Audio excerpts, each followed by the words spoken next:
उसको just capsize reverse कर देना होगा कि अभी हमारा फोकस क्या रहता है, 10वीं 11वीं में हो, 12वीं में हो, तो हमारा फोकस नॉर्मली रहता है कि हम लोग साइंस में नंबर ले आते हैं, फिजिक्स में नंबर ले आते हैं, हम लोग स्किलिंग की बात नहीं करते। तो एक बोर्ड का मुझे लगता है यहाँ बहुत बड़ा रोल आगे आने वाले टाइम में है कि उसको करिकुलम का एक पार्ट बनाएं, और जिस तरीके से बाकी डेवलप्ड कंट्रीज़ में लोग स्किलिंग को एक रिस्पेक्टेड फॉर्म के रूप में एक्सेप्ट करें, अभी हमारी इंडियन सोसाइटी में जो वोकेशनल ट्रेनिंग है, स्किलिंग को एक नीचे दर्जे का मान के उसको देखे जाने का जो हिस्ट्री रही है, तो इसके बारे में भी बहुत चर्चा ऑनरेबल प्राइम मिनिस्टर ने की कि हमारे बच्चों को अभी आगे बढ़ के जो ट्रेडिशनल फॉर्म से हट के हमको स्किलिंग बहुत ज़्यादा बड़े पैमाने पे आप लोगों को, सभी लोगों को लेना होगा, और डेफिनेटली इसमें सबसे ज़्यादा रोल स्टेट बोर्ड का आगे आने वाले टाइम में है। मैं बोलना चाहूँगा कि जिस तरीके से गवर्नेंस में AI आ रहा है, तो AI इन गवर्नेंस, तो उसी तरीके से हमको स्टेट बोर्ड में भी बहुत सारे जो गवर्नेंस में ले लीजिए, गवर्नेंस के अलावा असेसमेंट में ले लीजिए, CBSE ऑलरेडी ये काम कर चुका है, तो उसको जो असेसमेंट वाला जो चीज़ है वो ऑनलाइन हमको लाना होगा। CBSE इस बार से जो 2 बार एग्ज़ाम का सिस्टम, डुअल जो सिस्टम है, डबल सिस्टम, वो करने वाला है। तो हमारे यहाँ पर भी चैलेंज है कि 1 साल में पूरा हम लोग एक बार एग्ज़ाम लेते हैं, क्यों नहीं हमारा बोर्ड आगे आने वाले टाइम में आगे आकर के इसको इम्प्लीमेंट करें। और मुझे लगता है कि आगे आने वाले टाइम में, मैंने जैसा पहले बोला, साइलोज में काम करने से नहीं होगा, हमें नई एजुकेशन पॉलिसी में जो एजुकेशन का जो सिस्टम जो चल रहा है उससे मिल के काम करना होगा। तो CBSE के साथ में हम लोग आगे बढ़ेंगे, और CBSE के साथ में ज़्यादा से ज़्यादा इंटरेक्शन हम लोग करेंगे। बाकी स्टेट बोर्ड्स ने भी NEP के बहुत सारे जो पैरामीटर्स है उसके ऊपर काम किया है। तो मुझे लगता है कि हम लोगों को कंपैरेटिव एडमिनिस्ट्रेशन के द्वारा बाकी जितने भी सारे स्टेट्स में बोर्ड हैं, आई थिंक हमको उनको देखना पड़ेगा, और देख के आई एम वेरी श्योर कि बहुत सारे चैलेंजेस हैं। मुझे लगता है कि ये जो स्टेकिंग का सिस्टम है कि एक ही बार एग्ज़ाम और बड़ा एग्ज़ाम एक ही साथ में जो बर्डन पड़ता है, देन उसके बाद में बहुत सारे प्रॉब्लम्स आते हैं। मुझे लगता है कि इसको भी चेंज करने की ज़रूरत है आगे आने वाले टाइम में। और कंटिन्यूस जो इवेल्युएशन है ये CBSE ऑलरेडी कर चुका है, तो मुझे लगता है कि दूसरे बोर्ड से हमें सीखते हुए और जो भी NEP की इम्पोर्टेंट पॉलिसी गाइडलाइंस है, मुझे लगता है कि आगे आने वाले टाइम में बोर्ड उसके ऊपर पूरा ध्यान देगा, और एजुकेशन डिपार्टमेंट और TBSE दोनों एक साथ मिलके स्टेट में एजुकेशन का एक अलग लैंडस्केप क्रिएट करेंगे, जिसमें ज़्यादा फोकस होगा स्किलिंग के ऊपर और अदर पैरामीटर्स के ऊपर, हेल्थ एंड वेलनेस के ऊपर, और उसके भी क्रेडिट मिलेंगे। मुझे पूरी उम्मीद है कि आगे आने वाले टाइम में ये सारी चीज़ें हम लोग इम्प्लीमेंट कर पाएंगे। थैंक यू, धन्यवाद। बहुत बहुत धन्यवाद। मूल्यवान बातों से, शब्दों से हमें समृद्ध करने के लिए एजुकेशन डिपार्टमेंट के माननीय special secretary Shri reverend Hemendra Kumar IAS महोदय जी को এবার বিনম্রভাবে অনুরোধ করব আমাদের শ্রদ্ধেয় সম্মানীয় অতিথি রামকৃষ্ণ মঠ বিবেকনগর থেকে আগত স্বামী ভক্তি সুধানন্দ মহারাজজিকে মূল্যবান অমৃত কথায় আমাদের সমৃদ্ধ করার জন্য।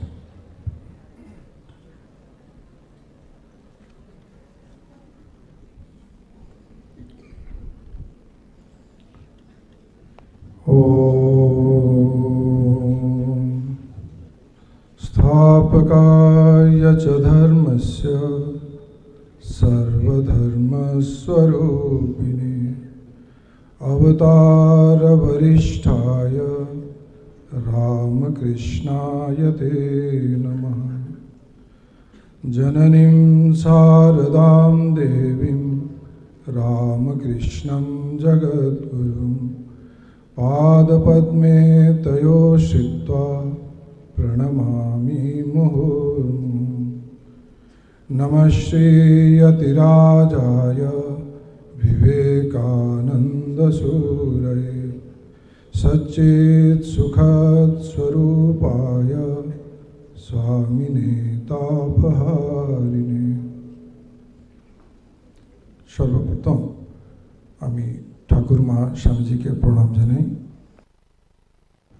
মঞ্চে উপস্থিত এই রাজ্যে মাননীয় মুখ্যমন্ত্রী প্রফেসর ডক্টর মানিক সাহাজি, ওনাকে আমার শ্রদ্ধা। মঞ্চে উপস্থিত আছেন শ্রী রাতেল হেমেন্দ্র কুমারজি, শিক্ষা সচিব ত্রিপুরা সরকার। আরও উপস্থিত আছেন এনসি শর্মাজি, মাধ্যমিক শিক্ষা অধিকর্তা ত্রিপুরা সরকার। ডক্টর ধনঞ্জয় গণ চৌধুরীজি, সভাপতি ত্রিপুরা মাধ্যমিক পর্ষদ। ডক্টর জয়দীপ ভট্টাচার্যজি, সচিব ত্রিপুরা মাধ্যমিক পর্ষদ। আপনাদেরকে সবাইকে আমার যথাযোগ্য নমস্কার, শ্রদ্ধা। এই হলে উপস্থিত সমস্ত গুণীগুণ অতিথি আর প্রিয় ছাত্রছাত্রীরা, আজকে একটা আমাদের অত্যন্ত বিশিষ্ট দিন অনেক দিক দিয়ে। আজকে থেকে 139 বছর আগে 1 জানুয়ারি 1886-তে যুগাবতার ভগবান শ্রীরামকৃষ্ণদেব কাশীপুর উদ্যানবাটিতে কল্পতরু রূপ ধারণ করেছিলেন। সেই সময়ে যে ভক্তরা যারা ছিলেন তাদেরকে স্পর্শ মাত্রে তাদের এই মানব জীবনের যে তাদের পরম প্রাপ্তি, তাদের মনের মধ্যে যার যে ইষ্ট ছিলেন, যেটা চাইছিলেন, স্পর্শ মাত্রে তাদের দর্শন হয়েছিল। সমস্ত রামকৃষ্ণ মিশনের কেন্দ্র, অন্যান্য যারা ঠাকুরের ভক্ত, ইভেন কি অনেক ক্লাব, সমস্ত জায়গায় আজকে কল্পতরু দিবস সবাই মানায়। লাখ লাখ লোক আজকে ঠাকুর কাছে প্রণাম করতে যান। আমার সৌভাগ্য হয়েছিল 2 বছর কাশীপুরে থাকার, 2012 থেকে 14 দেখেছি আমরা। 31 তারিখ রাত্রে 9টা থেকে লাইন পড়ে যেত। সেটা একটা বিশিষ্ট দিন। আজকে এই ইংরেজি নববর্ষ 2024 1 তারিখ নববর্ষ, সবাইকে শুভকামনা। তারপরে যেটা আমাদের আজকে অনুষ্ঠান হচ্ছে, 50 বর্ষ পূর্ণ হলো। একটা সংস্থা 50 বর্ষ পূর্ণ করতে গেলে বহু মানুষের বহু শক্তি, বহু সময় দিয়ে তারপরে একটা সংস্থাকে চালানো হয়। আর সেটা সংস্থা হচ্ছে যেটা মাধ্যমিক শিক্ষা নিয়ে। শিক্ষা এমন জিনিস, স্বামীজি বলছেন যে পশুত্ব থেকে মানবত্ব আর মানবত্ব থেকে দেবত্বে পরিণত করে, সেই জিনিস হচ্ছে শিক্ষা। এখনো আমাদের অনেক করার বাকি আছে। 50 বছর হয়েছে। আমাদের সর্বপ্রিয়ানন্দজি একটা লেকচারে বলছেন, একটা জায়গায় গেছেন, ছেলেদেরকে বলেছেন তোমরা হাত তুলো। ছেলেরা হাত তুলেছে, বলে আর একটু তুলছে, আর একটু তুলছে। হাত তোলা মানে পূর্ণ তোলা তো, কিন্তু আমাদের মানব মাত্রে আমাদের স্বভাবটা একটু কাজের আমরা ফাঁকি দিই। হাত তুললো এইটুকু, আর একটু তুললো। দ্যাট মিন্স ডেভেলপমেন্টের কত ইয়ত্তা নেই, আরও এগোনো যায়। অনেকটা এগিয়েছি আমরা, অনেকটা এগোতে হবে। There is no end for perfection. কোথায় গিয়েছে স্যার? ইয়ম লব্ধ্বা চা পরম লাভম। যখন আমরা এই মানব জীবনের সর্বোচ্চ লক্ষ্য ভগবানকে প্রাপ্ত করিনি, তারপরে আর কিছু প্রাপ্ত করা থাকে না। কিন্তু ওর পরেও যারা বিশিষ্ট ঠাকুরের মতো, স্বামীজি মতো লোক, ওই প্রাপ্ত করার পরেও তারা কর্ম করেন অপরের প্রাপ্তির জন্য, যাতে অন্যান্যরাও ওই লক্ষ্যটাকে প্রাপ্ত করতে পারে। সেই জন্য এই শিক্ষার এখন মানসিকতা একটু চেঞ্জ হয়েছে। এই জন্য যারা আমাদের সামনে যারা বসে আছেন, যারা শিক্ষাবিদ, যারা গার্জিয়ান, তাদের একটু মানসিকতা চেঞ্জ করতে হবে। আমরা যেহেতু শিক্ষার সঙ্গে কাজ করছি, আমরা এটা দেখতে পাচ্ছি। বেস্ট স্টুডেন্ট ডাক্তার হবে, ইঞ্জিনিয়ার হবে, সবাই গার্জিয়ানদের ইচ্ছা। ছোট্টবেলা থেকে বাচ্চাকে বলে যাওয়াচ্ছে, আরে বেস্ট স্টুডেন্ট তো শিক্ষক হবে, শিক্ষক তো শিক্ষা দেবে। যদি বেস্ট কোয়ালিটি অফ সিটিজেন যদি শিক্ষাতে না আসেন, তাহলে বেস্ট কোয়ালিটি তৈরি হবে কোথা থেকে? কিন্তু এর কারণ হচ্ছে কি? ম্যাটেরিয়ালিজম, টাকা ঢুকে গেছে। টাকার জন্যে আমরা কোনো একটা এমন প্রফেশন চাই যেটাতে বেশি টাকা পাই। টাকা পেলে কি হবে? সুখ সুবিধা, সম্মান হবে। ওই সম্মানটা হবে যদি আমি ভালো শিক্ষক হই, তার চেয়ে বেশি। শিক্ষকের জায়গা কেউ নিতে পারে না। সমাজকে যেভাবে পরিচালিত করতে চায় শিক্ষক পারে। দুর্ভাগ্যে কিছু শিক্ষকের মধ্যে এই মেটেরিয়ালিজমটা ঢুকে গেল। ভগবান গীতাতে বলছেন চাতুর্বর্ণ্যম ময়া সৃষ্ট। এই 4টে বর্ণ সৃষ্টি করলেন, ব্রাহ্মণ, ক্ষত্রিয়, বৈশ্য, শূদ্র। ভগবান কেন? গুণকর্ম বিভাগ সহ। গুণ কর্মে দ্বারা, জন্মে দ্বারা নয়। তার মানে ব্রাহ্মণে কি কাজ দিলেন? যজ্ঞ করবে, যজ্ঞ করাবে, দান নেবে, দান দেবে, শিক্ষা অধ্যয়ন করবে আর শিক্ষণ করবে, শিক্ষকতা করবে। সর্বোচ্চ কার্য। দুর্ভাগ্যে যেটা নিম্নতর, এগুলো এক্সপ্লেন করে অনেক সময় তো যাচ্ছি না ওটাতে। ক্ষত্রিয়দের রক্ষণবেক্ষণ, রাজকর্তা, বৈশ্যদের সমস্ত রকম বিনিময় যেটা ব্যাপার আছে। শূদ্রকে নিচে রাখা হলো কেন? শূদ্র মানে জাতিগত জন্ম না, যে শ্রম করে জীবন যাপন করে, পারিশ্রমিক জন্য যে শ্রম করে সে হচ্ছে শূদ্র। এই মানসিকতা ঢুকে পড়লো আমাদের শিক্ষকদের মধ্যে। আমার এইটা চাই, এত চাই না। কোনো কর্ম নেই যেটা নিষ্ফল যায়। কর্ম করতে যেতে হবে, ফল এমনি পাওয়া যাবে। ফলের জন্য কর্ম করা শূদ্রতা। আমি শিক্ষা পেয়েছি, আমার ছোটদেরকে সেটা দেব দান রূপে, ওই শিক্ষাটা আমি বিতরণ করব। এই মনোভাব নিয়ে যখন শিক্ষক এগোবে, ছাত্ররা শ্রদ্ধা করতে বাধ্য। সমাজে একটা বড় সমস্যা চলছে। 10 ক্লাস 10, 11 আসে, একটা উদ্দণ্ডতা দেখাতে হবে।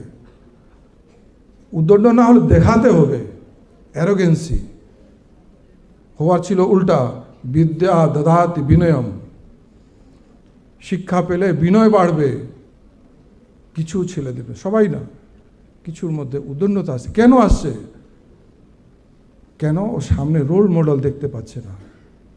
যে শিক্ষিত লোক গর্বে উঠে চলছে না বিনয়ে চলছে? সামনে দেখছে বেশিরভাগ শিক্ষিত লোক গর্বে বুকটা বেশি উঁচু করে, মাথাটা বেশি উঁচু করছে। ওরও মনে হচ্ছে আমি তো এখন ক্লাস 10 পাস করে নিয়েছি, আমি একটা হনু হয়েছি, আমাকে মাথা উঁচু করতে হয়। এই জন্যে রোল মডেল প্রত্যেক মানুষ, প্রত্যেক গার্জিয়ান, প্রত্যেক নাগরিক, যারা প্রবুদ্ধ নাগরিক আছেন, সবাইকে আমাদের জীবন দেখিয়ে আমাদের যুবপিঢ়িকে এগোতে হবে। শিক্ষা শুধু ক্লাসে হয় না, রাস্তাঘাটে চলতে, বাড়িতে, সমস্ত জায়গায় শিক্ষা চলছে। ছোট বাচ্চাকে চুপ করার জন্য মোবাইল বাবাই দিয়ে দিচ্ছে, মাই দিয়ে দিচ্ছে, পরে মোবাইল ছাড়ছে না, তখন কষ্ট না। যার যেটা প্রাপ্য সেটা দিতে হবে। তার ভালোবাসা প্রাপ্ত, আপনার সময় প্রাপ্ত, আপনার সময়ের মধ্যে তার ভাগ আছে। বাবাকে ভালো বাবা হতে হবে, শিক্ষককে ভালো শিক্ষক হতে, ছেলে ভালো হবে হতে বাধ্য। কোনো উপায় নেই। খালি একটা বোর্ড চালাবে, বোর্ড চালাতে পারবে না। বললাম শিক্ষানীতি, যে এখন বললেন আমার আগে বক্তা সচিব মহাশয়, যে শিক্ষানীতিতে চেঞ্জ হচ্ছে। নীতি চেঞ্জ হবে, পাঠ্যক্রম চেঞ্জ হবে, কিন্তু মানবিক শিক্ষা তো আমাদের আচরণ থেকে হবে। আমাদের ভালো নাগরিক আমাদের আচরণ দেখে তৈরি হবে। সেই জন্যে আজকে দিনে এই কল্পতরু দিবসে ঠাকুর কাছে, মায়ের কাছে, স্বামীজির কাছে আমি প্রার্থনা করি যেন আমাদের জীবন ভালো হোক, আমাদেরকে দেখে আমাদের যুবপিঢ়ি যারা ছাত্ররা আছে তারা ভালো হোক, এই প্রার্থনা ঠাকুর কাছে। ওম শান্তি শান্তি শান্তি। হরি ওম তৎসৎ। শ্রীরামকৃষ্ণ অর্পণমস্তু। অনেক অনেক ধন্যবাদ।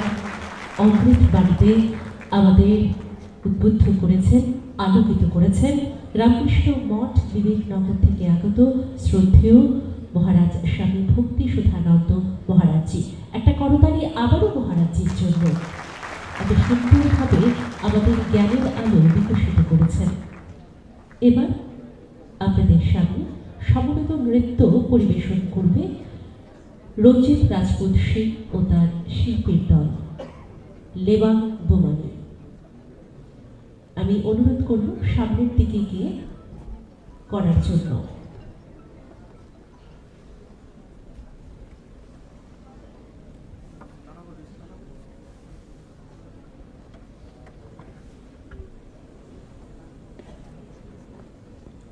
এবার সমবেত নৃত্য পরিবেশন করবে রঞ্জিত রাজপুত সিং ও তার শিল্পী দল। পরিবেশনায় থাকছে শিল্পীরা।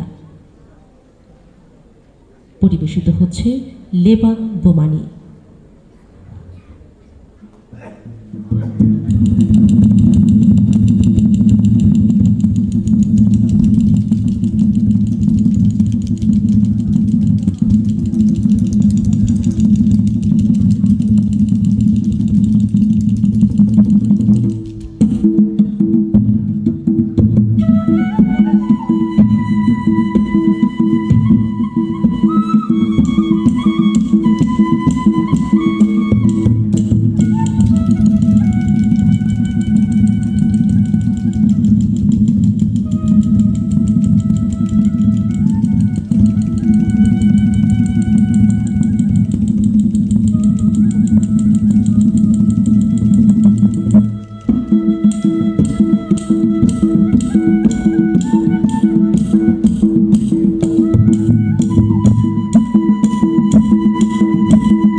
অনেক অনেক ধন্যবাদ। এত সুন্দর করে সমবেত নৃত্য লেবাং বোমা নিয়ে পরিবেশন করেছে রঞ্জিত রাজপুত সিংয়ের শিল্পী দল। আমাদের রাজ্যের ঐতিহ্য এবং সংস্কৃতি এই লেবাং বোমানির সঙ্গে জড়িয়ে রয়েছে। আমরা অত্যন্ত আনন্দিত আজকের এই মহতী আয়োজনে। আমরা যে আয়োজনটা আজ গোল্ডেন জুবলির এই বিশেষ ক্ষণে আপনাদের সকলকে নিয়ে পালন করব, সেটা হলো পুরস্কার বিতরণী পর্ব। শ্রী অরবিন্দ ভট্টাচার্য ও শ্রীমতী অসীমা ভট্টাচার্য 2012 সালে ওনাদের মেয়ে স্বর্গীয়া ইন্দিরা ভট্টাচার্যের স্মৃতিতে ট্রাস্টের মাধ্যমে পর্ষদে 20 লক্ষ টাকার অনুদান করেছেন। ট্রাস্টের শর্ত অনুযায়ী প্রত্যেক বছর মাধ্যমিক ও উচ্চ মাধ্যমিকের সর্বোচ্চ নম্বর প্রাপ্ত বালিকাদের মধ্যে প্রথম 2 জনকে নগদ অর্থরাশি 10,000 টাকা করে পুরস্কার দেওয়া হবে। 2022 থেকে 2025 অবধি মোট 23 জনকে আমরা আজ এই মঞ্চে পুরস্কৃত করব। এক এক করে মেয়েদেরকে আমরা ডেকে নেব, ছাত্রীদেরকে ডেকে নেব। Ridipta Roy from Khudiram Basu English medium high school, একটা জোরে করতালি। আপনারা জেনে খুব আনন্দিত হবেন। 2022 সালে Khudiram Basu English medium school টিবিসির আন্ডারে ছিল। আয়ুষী সরকার, সাহিন ভৌমিক, জয়ন্তী দেবনাথ, এক এক করে চলে আসো। আমরা তাদের হাতে এই অর্থরাশি তুলে দেব। অবশ্যই সেটা করবেন আমাদের উদ্বোধক প্রধান অতিথি রাজ্যের জনপ্রিয় মুখ্যমন্ত্রী প্রফেসর ডক্টর মানিক সাহা মহোদয়, একটা জোরে করতালি। Ridipta Roy from Khudiram Basu English medium high school. Next Ayushi Sarkar, পরবর্তী প্রাপক বিবেকানন্দ শিশু নিকেতন। আয়ুষী সরকার, বিবেকানন্দ শিশু নিকেতন। 2022 সালে কৃতি মেয়েদেরকে আমরা অর্থরাশি দিয়ে সম্মান জানাচ্ছি। আয়ুষী সরকার, অবশ্যই আমি অনুরোধ করব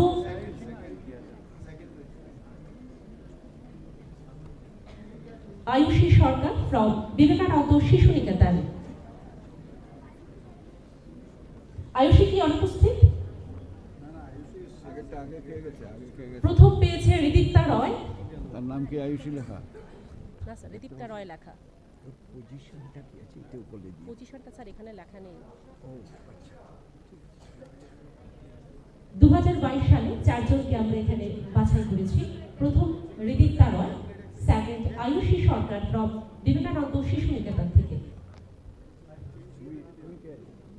আচ্ছা, আয়ুষীকে দিয়ে দাও। তুমি কি রিদিপ্তা? তোমার নাম তো বলা হয়নি। রিদিপ্তা হ্যাঁ, দিতে ভুল করেছে। আমি রিদিপ্তাকে বলবো আবারও নিয়ে নেওয়ার জন্য। এখানে শংসাপত্রটা পরিবর্তন হয়েছিল। একটা জোরে করতালি Ridipta Roy from Khudiram Basu English medium high school. Next Ayushi Sarkar from Vivekananda Shishu Niketan, একটা জোরে করতালি। সাহিন ভৌমিক অনুপস্থিত রয়েছে। পরবর্তী প্রাপক জয়ন্তী দেবনাথ। জয়ন্তী দেবনাথের বাবা এসেছে Jadulal Debnath from Harina girls high school. 2022 সালে কৃতি ছাত্রী, একটা জোরে করতালি। মাধ্যমিকে টপ করেছে। পরবর্তী প্রাপক প্রিয়া দাস, বাণী বিদ্যাপীঠ গার্লস এইচএস স্কুল থেকে। 2022 সালে উচ্চ মাধ্যমিকে প্রিয়া দাস ফ্রম বাণী বিদ্যাপীঠ গার্লস এইচএস স্কুল, উচ্চ মাধ্যমিকে কৃতি ছাত্রী। পরবর্তী প্রাপক Susmita Debnath from Melaghat girls class 12 school, উচ্চ মাধ্যমিকে কৃতি ছাত্রী সুস্মিতা দেবনাথ। 2022 সালে এক এক করে সকল কৃতি ছাত্রীদের হাতে শংসাপত্র এবং অর্থরাশি তুলে দিচ্ছেন রাজ্যের জনপ্রিয় মুখ্যমন্ত্রী প্রফেসর ডক্টর মানিক সাহা মহোদয়, একটা জোরে করতালি আবারও। অন্তরা সাহা, পরবর্তী প্রাপক অন্তরা সাহা, শিশু নিকেতন এইচএস স্কুল থেকে। 2022 সালে উচ্চ মাধ্যমিকে কৃতি স্থান দখল করেছে অন্তরা সাহা ফ্রম শিশু নিকেতন এইচএস স্কুল। স্কুল, তার প্রাপ্ত নম্বর 486 ছিল। পরবর্তী প্রাপক জুই রবি দাস ফ্রম নেতাজি সুভাষ বিদ্যানিকেতন। জুই রবি দাস ফ্রম নেতাজি সুভাষ বিদ্যানিকেতন। একটা জোরে করতালি। উচ্চ মাধ্যমিকে কৃতি স্থান দখল করেছে, একটা জোরে করতালি। জুই রবি দাস ফ্রম নেতাজি সুভাষ বিদ্যানিকেতন। পরবর্তী প্রাপক Nilabhi Bhowmik. Nilabhi Bhowmik from MT girls HS school, Maharani Tulsibati girls HS school থেকে নীলাভি ভৌমিক।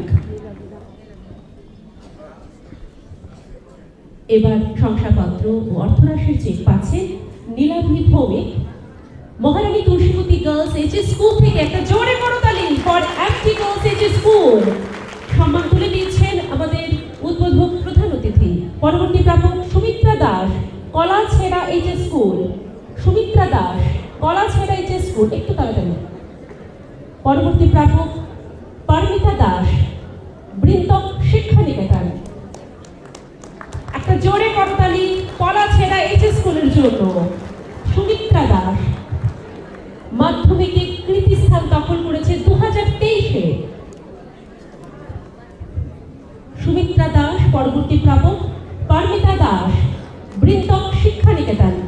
পারমিতা দাস, বৃন্তক শিক্ষা নিকেতন মাধ্যমিকে কৃতি স্থান দখল করেছে 2023-এ।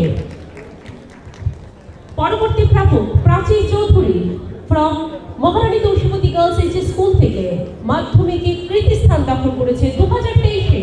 একটা জোরে করতালি আবারও প্রাচী চৌধুরী। ওনার হয়ে ওনার বাবা এই সম্মানটা নিচ্ছেন। পরবর্তী প্রাপক Nishika Sarkar. Nishika Sarkar from Jolaibari MM girls HS school, উচ্চ মাধ্যমিকে কৃতি স্থান দখল করেছে 2023-এ। একটা জোরে করতালি, যার প্রাপ্ত নম্বর ছিল 487। নিশিকা সরকার। পরবর্তী প্রাপক Sumitra Nath from Abhaynagar HS school. Susmita Nath. Susmita Nath from Abhaynagar HS school, উচ্চ মাধ্যমিকে কৃতি স্থান দখল করেছে 2023-এ। Susmita Nath from Abhaynagar HS school. পরবর্তী প্রাপক পূর্বা বিশ্বাস। পূর্বা বিশ্বাস ফ্রম নেতাজি সুভাষ বিদ্যানিকেতন। একটা জোরে করতালি। মাধ্যমিকে কৃতি স্থান দখল করেছে 2024-এ। পূর্বা বিশ্বাস ফ্রম নেতাজি সুভাষ বিদ্যানিকেতন 2024-এ মাধ্যমিকে কৃতি স্থান দখল করেছে। একটা জোরে করতালি। পরবর্তী প্রাপক Tapalina Dutta. Tapalina Dutta from Sunflower English medium academy HS school, মাধ্যমিকে কৃতি স্থান দখল করেছে 2024-এ। একটা জোরে করতালি তাপালিনা দত্তের জন্য। পরবর্তী প্রাপক উচ্চ মাধ্যমিকে 2024-এ বর্ষা কর্মকার। বর্ষা কর্মকার ফ্রম নেতাজি সুভাষ বিদ্যানিকেতন। এগেইন একটা জোরে করতালি আবারও। বর্ষা কর্মকার ফ্রম নেতাজি সুভাষ বিদ্যানিকেতন থেকে উচ্চ মাধ্যমিকে কৃতি স্থান দখল করেছে 2024-এ।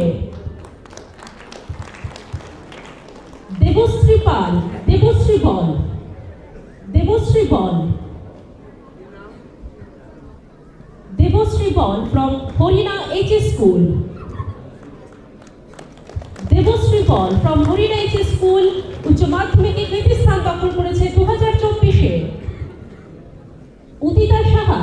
Udita Saha from Bartawali high class 12 school, উচ্চ মাধ্যমিকে কৃতি স্থান দখল করেছে 2024-এ। একটা জোরে করতালি উদিতা সাহার জন্য।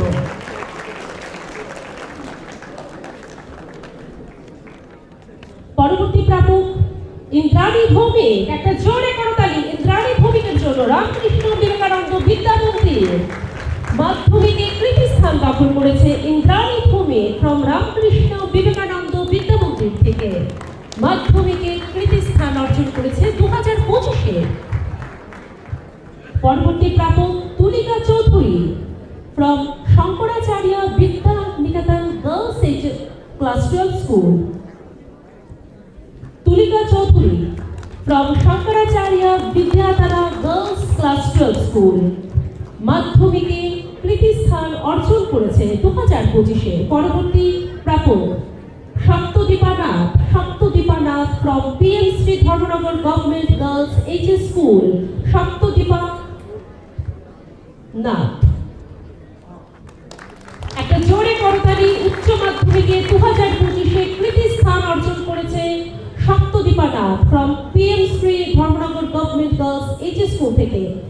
Last but not the least, Esita Sen from PM Shri Jolaibari MM girls HS school থেকে উচ্চ মাধ্যমিকে কৃতিস্থান, যার প্রাপ্ত নম্বর 490। একটা জোরে করতালি। প্রত্যেক কৃতি ছাত্রীদের হাতে শংসাপত্র এবং অর্থরাশির অনুদান তুলে দিয়েছেন, পুরস্কার তুলে দিয়েছেন আমাদের উদ্বোধক প্রধান অতিথি রাজ্যের জনপ্রিয় মুখ্যমন্ত্রী প্রফেসর ডক্টর মানিক শাহ মহোদয় এবং সাথে অন্যান্য সম্মানীয় অতিথিরা প্রত্যেকেই ছিলেন। অনেক অনেক ধন্যবাদ এবং কৃতজ্ঞতা জ্ঞাপন করছি। আজকের এই গোল্ডেন জুবলির এই আনন্দঘন মুহূর্তে আমরা সকলেই নববর্ষের এই শুভক্ষণে রইলাম। আজকে এই মঞ্চে আপনারা এতক্ষণ ধরে যার কথা শোনার জন্য অধীর আগ্রহে অপেক্ষা করছেন আমাদের উদ্বোধক প্রধান অতিথি রাজ্যের জনপ্রিয় মুখ্যমন্ত্রী প্রফেসর ডক্টর মানিক শাহ মহোদয়ের কাছে অত্যন্ত বিনম্রতার সহিত অনুরোধ করব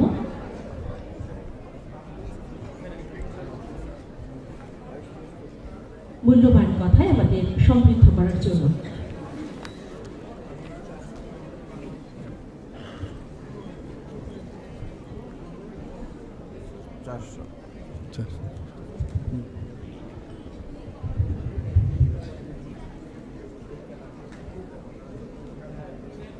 সবাইকে নমস্কার। সর্বপ্রথম আমি সবাইকে ইংরেজি শুভ নববর্ষের 2026-এর best wishes for a prosperous new year 2026। সবাই যেন আমরা সুখে থাকতে পারি, এই রাজ্যে যেন আমরা আনন্দে থাকতে পারি এবং আমাদের স্বাস্থ্য যেন ভালো থাকে এবং একটা নিউ ত্রিপুরা, আমরা যেটা আজকাল নতুন করে আমরা বলছি, একটা নতুন ত্রিপুরা যেন আমরা করতে পারি, সেই উইশ রেখে আমি আমার কথা বলা শুরু করছি। আজকে এখানে ত্রিপুরা মুক্ত শিক্ষা পর্ষদের যে গোল্ডেন জুবলি যে পূর্তি অনুষ্ঠান নজর কলাক্ষেত্রে, সেই উপলক্ষে আজকে এখানে সুবর্ণ জয়ন্তী সংখ্যা 2026-এর যে উন্মোচনও হয়ে গেল একটু আগে আমাদের হাত ধরে, এবং এই যে অনুষ্ঠান, সেই অনুষ্ঠানে আমাদের মাঝে মঞ্চে উপস্থিত আছেন গেস্ট অফ অনার স্বামী ভক্তি সুধানন্দ মহারাজজি, রামকৃষ্ণ মঠ, বিবেকনগর, আগরতলা। উনি যখন ওনার বক্তব্য রাখছিলেন এবং স্তুতি পাঠ করছিলেন, আমরা মন্ত্র মুগ্ধের মতো আমরা ওনার কথা শুনছিলাম এবং এগুলো আমাদের খুব প্রয়োজন। আমি এক এক সময় ভাবি আমাদের যারা ইয়াং জেনারেশন, তারা কিন্তু কথা শুনতে রাজি না। যখন কথা শুনবে বয়স হয়ে যায়, তখন আর কিছু করার থাকে না, এখনই কিন্তু শোনার। আর যারা এই কথাগুলো শুনবে তারাই কিন্তু লাইফকে ধরে নিতে পারে, নিজের হাতে নিয়ে নিতে পারে। আমরা দেখেছি, কারণ এই বয়সটাই এরকম, সবসময় একটা অস্থিরতা, কি করব ঠিক। তো এই টাইমে এই মহারাজজি যে কথাগুলো বলেছে খুব ইম্পর্ট্যান্ট। আমরা নিজেরাও ওই বয়সে এই করেছি, কে শুনে ধর্মের কাহিনী, কে শুনে বা সত্যিকারের মানুষের যে কাহিনী, কিভাবে আমরা চলা উচিত, আমাদের রোড ম্যাপ কী হওয়া উচিত। তবুও যারা যারা এই জিনিসটা বুঝে যায় খুব অল্প বয়সে, তারা কিন্তু ম্যাচিউরড হয়, অ্যাটলিস্ট মেন্টালি। তাদের যে থট প্রসেস সেইভাবে কিন্তু পরিচালিত হয়। তবেই আমরা বলি ওই স্টুডেন্ট খুব ভালো। সেটা পড়াশোনার বিষয় না, খেলাধুলার বিষয় হোক, সব বিষয়। আমরা এই বয়সে এখানে মহারাজজির কথা আমরা শুনছিলাম, তো আফসোস হচ্ছিল কেন সেটা ছোট বয়সে এখানে যারা যারা আছে, ছোট ছোট ছেলে মেয়েরা, আমাদের ছাত্রছাত্রীরা, ওই বয়সে আমরা কেন শুনিনি। তাহলে হয়তো আরও বেটার হতো। আমরা দেখি আশ্রম টাশ্রমে এখনও দেখি বয়স্কা লোকরা যায়। আসলে এক এক সময় আমি ভাবি কম বয়সের ছেলে মেয়েরা যদি যায় তাহলে এই সমাজের পরিবর্তন অনেক বেটার হবে। এই বয়সে গিয়ে তো লাভ হবে না কিছু। এবং উনি ওখান থেকে যে জ্ঞান বা যে নলেজ নিয়ে আসবে সেটা আবার ছোট যারা আছে তাদেরকে দিলে ওরাও শুনবে না। তো এটা নিচের থেকে আসলে বেটার হয়। আমাদের যে সনাতনী যে শিক্ষা ব্যবস্থা সেগুলো কিন্তু ছিল, আমরা সেগুলো হারিয়ে বসেছি। খুব ভালো লাগলো স্বামীজির এই কথাগুলো শুনে। আমাদের মাঝে উপস্থিত আছেন guest of honour Shri রাবেল Hemendra Kumar, special secretary education ডিপার্টমেন্টের, এবং অন্যান্য দপ্তরেরও ওনার দায়িত্ব দেওয়া হয়েছে। উনিও ওনার বক্তব্য এখানে রেখেছেন যে কীভাবে মডার্নাইজ আমাদের যে এডুকেশন সিস্টেম, আমাদের আগামী দিন আমরা এআইকে সামনে রেখে এআইকে ইউজ করে। গতকালকে আমি একটা প্রোগ্রামে আমি গিয়েছিলাম, সেখানে এআই প্লাস 5G এর উপর আমার মাননীয় প্রধানমন্ত্রীজিও ছিলেন সেখানে। তো তার উপর আমার একটা স্পিচ ছিল সেখানে। তো আমি একটু পড়াশোনা করে সেখানে আমি বলছিলাম, সেখানে অ্যাকচুয়ালি এগ্রি বেসডের বিষয় বলছিল, হেলথের বিষয়ও ছিল, কিন্তু এগুলো তো থিওরিটিক্যাল। কিন্তু কালকে আমি দেখলাম প্রজ্ঞা ভবনে হয়েছে প্র্যাকটিক্যালি যে এআইকে ব্যবহার করে কত সুন্দরভাবে মানে সেখানে যে মানে এলিমিনেশন অফ টিউবারকুলোসিস তার উপরে এআইকে ব্যবহার করেছে। তো দেখে এত ভালো লাগলো যে না, ইটস পসিবল। তো কাগজপত্রে লেখা, ভাষণ দেওয়া আর সত্যিকারের অর্থে গ্রাউন্ডিং যখন হয় তখন অনেকটা মনে হয় যে না, এটা পসিবল। এবং খুবই ভালো লাগছে এখানে উনি এই বিষয়ে বলছেন। আমি বলবো যে এআই এর কিন্তু আরও সাবধানতা অবলম্বন করতে হবে। আজকাল এআইকে নিয়ে না হয়ে অনেকে এটাকে দুর্ব্যবহারও করছে, মানে অন্যভাবে ব্যবহার করছে এটা। তো সেই দিকে আমাদের ন্যাচারালি আমাদের নজর রাখতে হবে। আমাদের সরকার তো করছে, কিন্তু সব মানুষই এডুকেশন সেক্টরে এটা একটা বিরাট বিষয়। আমি মনে আছে আমার সেই বিষয়ে বলছিল যে suppose you are doing some surgery, it is not necessary or not surgery, you are attending in OT, as if you use this AI system, so you will feel that physically you are in the OT. Just imagine, মানে কীরকম 3 ডাইমেনশনালে আপনি ঘরে বসে মনে হচ্ছে আপনি সার্জারিটা দেখছেন, মানে কত কোন জায়গায় চলে গেছে এখন। তো এআইকে নিয়ে আজকে এখানে যারা স্টুডেন্টরা আছে তারা যদি এটাকে ব্যবহার করে প্রকৃত অর্থে, এখন আমাদের 4G 5Gর মধ্যে এআই কিন্তু চলে এসছে এখন সব জায়গার মধ্যে, সাথে সাথে স্ক্রিন করে তার মানে তাকে প্রসেস করে আমাদের কাছে দিয়ে দিচ্ছে মুহূর্তের মধ্যে। এখন সব মানে আমাদের কাছে ইনফরমেশন চলে আসছে, কাজে এখন মানে খুব ফাস্ট গতিতে কিন্তু চলছে। কেউ যদি বসে থাকে আমাদের দিচ্ছে না, খাচ্ছি না, জল নেই, আমাদের এখানে খাদ্য নেই, এই বসে থাকলে ওই স্টেশনেই বসে থাকবে। আর ডাবল ইঞ্জিনের সরকার যে স্পিডে এখনো চলছে, ওই তোমরা স্টেশনেই থাকবে আর মনে দিয়ে এইভাবে স্পিডে চালিয়ে যাচ্ছে যে ধরতে পারবে না কেউ। আমাদের সরকার এখন যেভাবে আবার আমাদের স্বামী বিবেকানন্দজি চিকাগোতে যেভাবে ভারতকে মানে বিশ্বে প্রতিষ্ঠিত করেছিলেন, সেইভাবে নরেন্দ্র মোদীজিও সেইভাবে কিন্তু ভারতকে এখন প্রতিষ্ঠিত করছেন। আমরা ভাগ্যবান।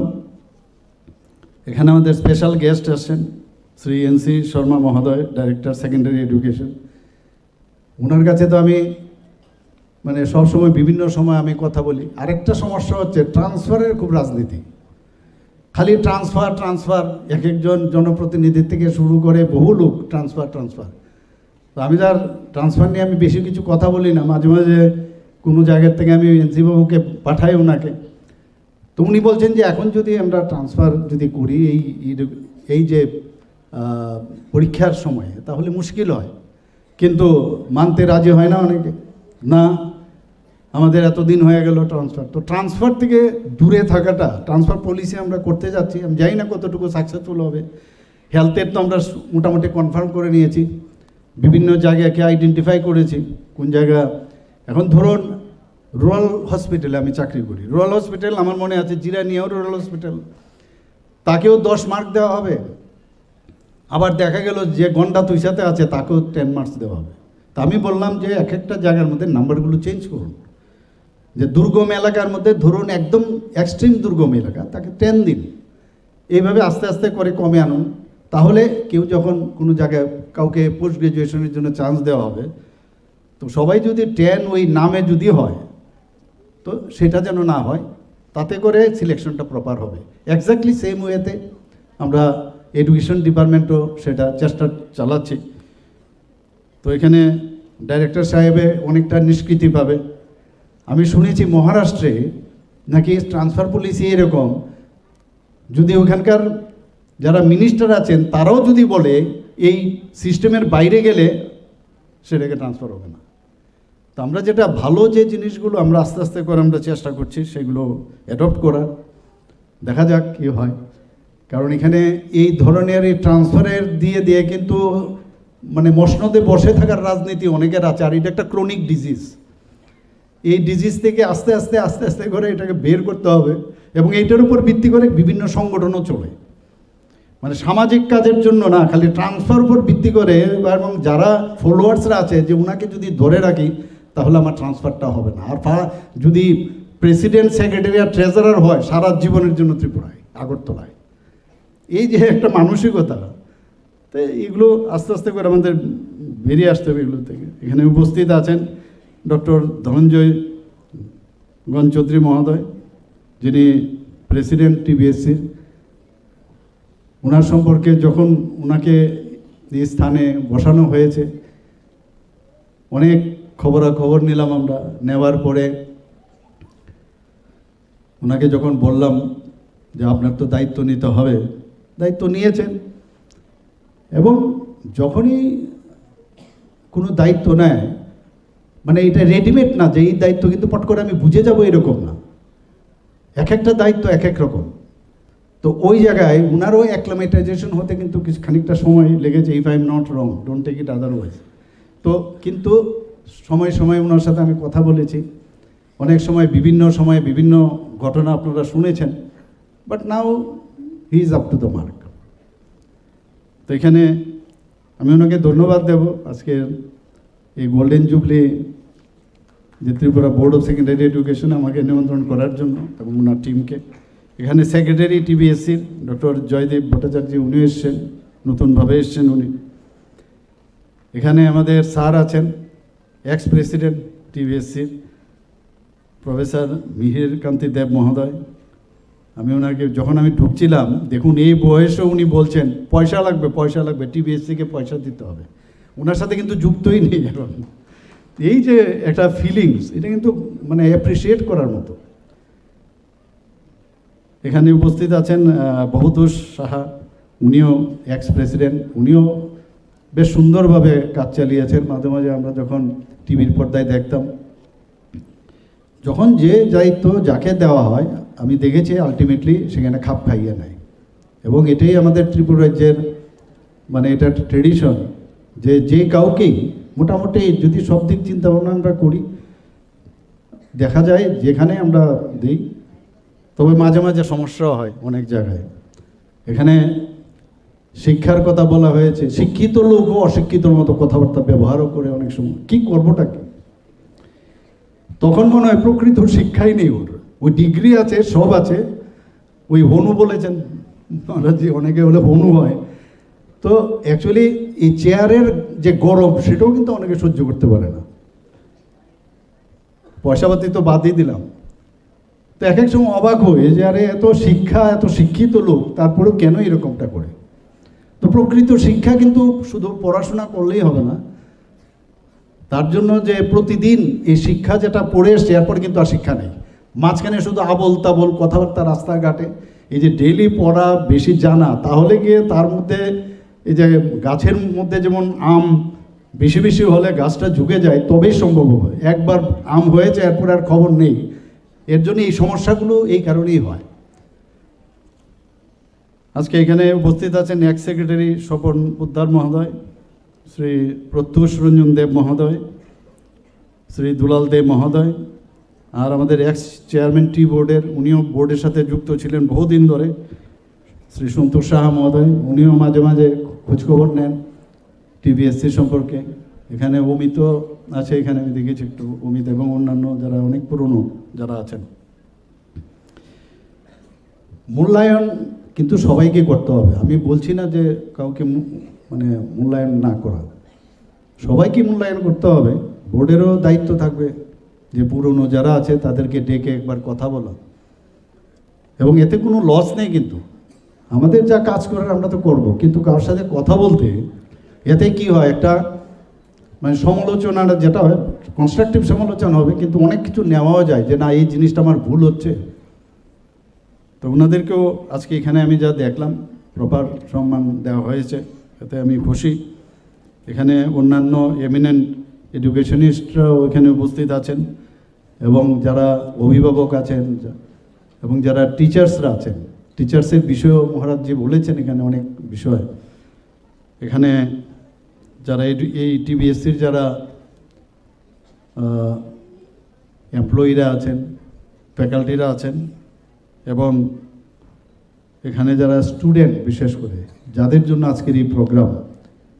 আমি এক এক সময় ভাবছিলাম এখানে, আমি কিন্তু 11টার সময় রেডি ছিলাম, পরে শুনলাম যে এখনও লোক আসেনি। তো এই 1 জানুয়ারিও কিন্তু একটা সমস্যা, এই 1 জানুয়ারিতে ওনারা স্থাপনা দিবস, তো ন্যাচারালি আজকে 1 জানুয়ারি প্রথম দিন সবাই ব্যস্ত থাকবে এখানে।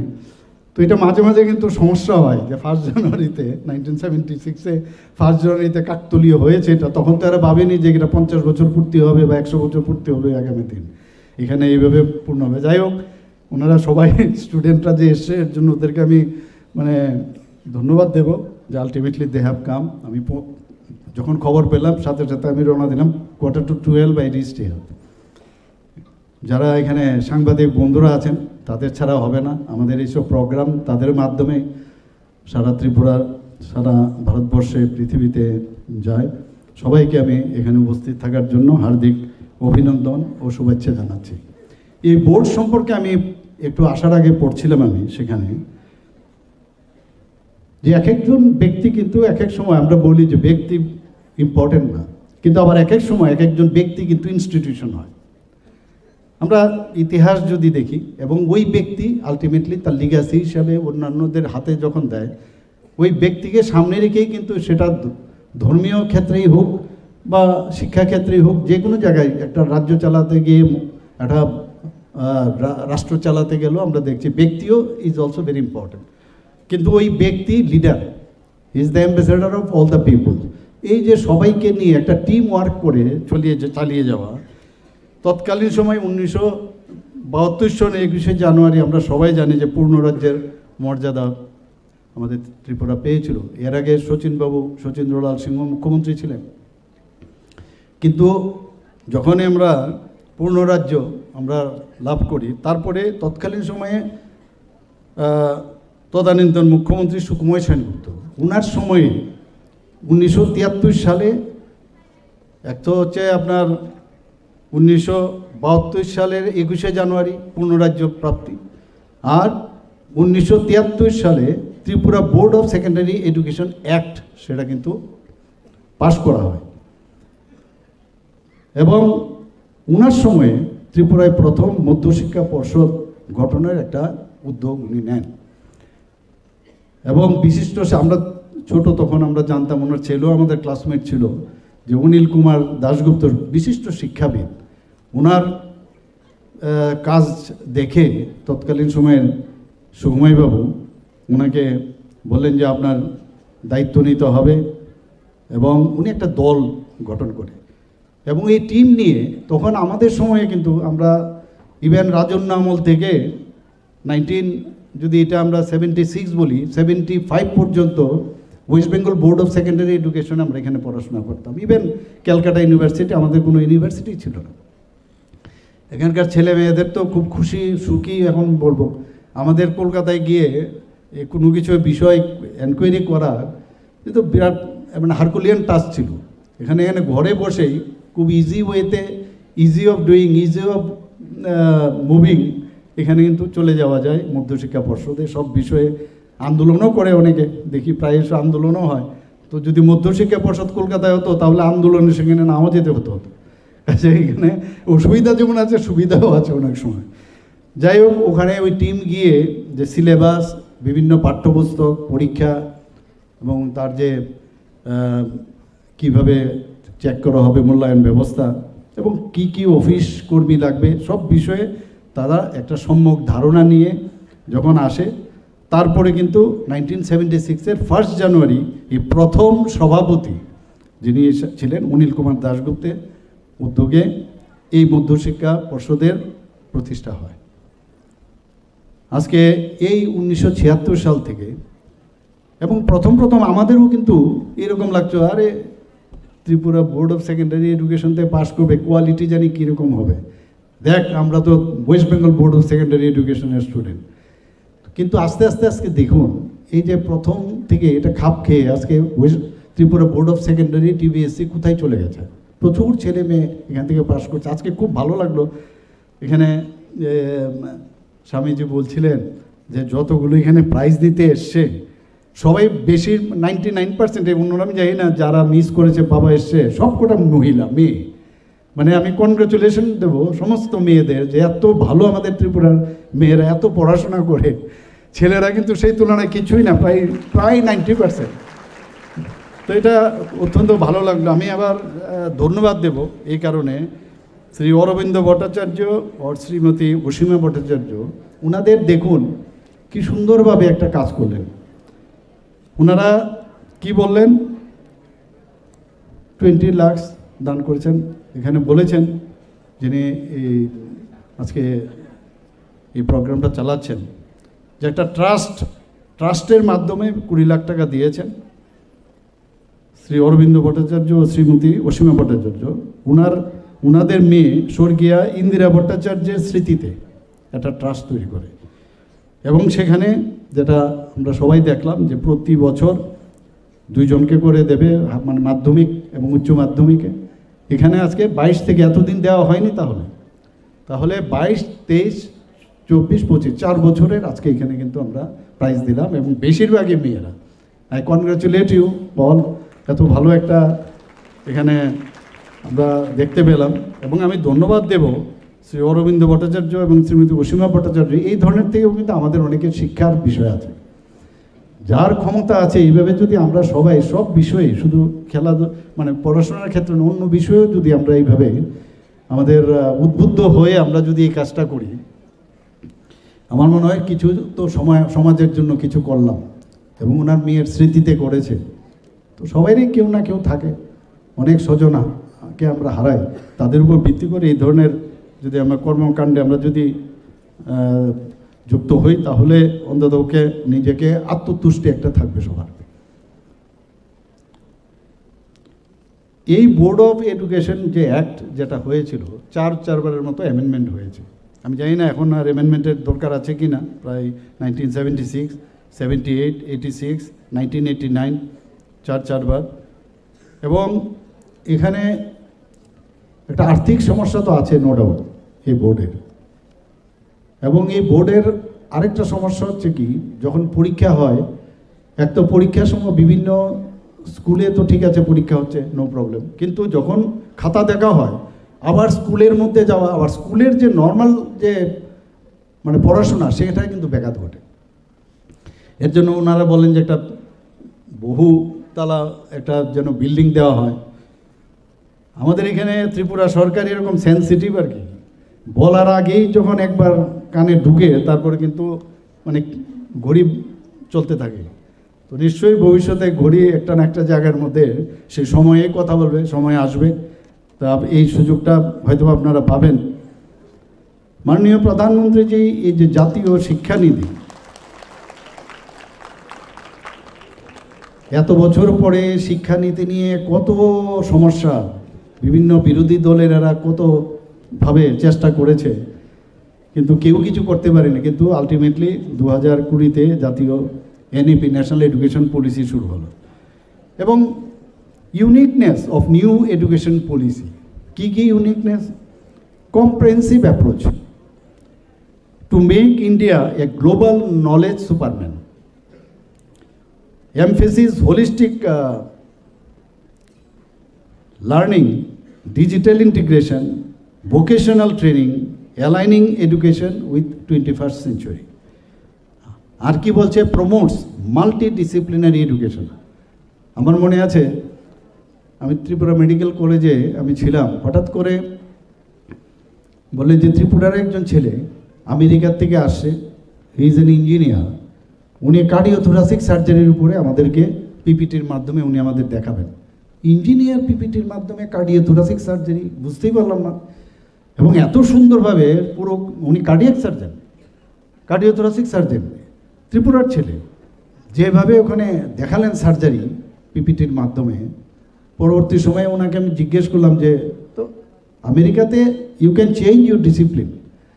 এই যে সব মিলে টিলে এখানে যে বিষয়টা বলা হলো যে আমার ভালো লাগছে না, আজকে আমি সাপোজ ফার্স্ট ইয়ারে পড়ছি, তো ফার্স্ট ইয়ারে পড়লে আমরা কী হতো, পুরো না করলে আমি সার্টিফিকেটও পেতাম না, ডিগ্রি পেতাম না, ইত্যাদি ছিল। এখন কিন্তু এনএপির কারণে ফার্স্ট ইয়ার হলে সার্টিফিকেট পাবে, সেকেন্ড ইয়ার হলে সেইভাবে তার গ্রেডেশন অনুযায়ী দেয়, থার্ড ইয়ার হলে অনার্স পেলে সেইভাবে কিন্তু দিচ্ছে। এই যে এত সুন্দরভাবে একটা এবার ন্যাশনাল এডুকেশন পলিসি করেছে, সত্যিই আমি মাননীয় প্রধানমন্ত্রীজিকে ধন্যবাদ আমি দেব, একের পর এক উনি যা করছেন।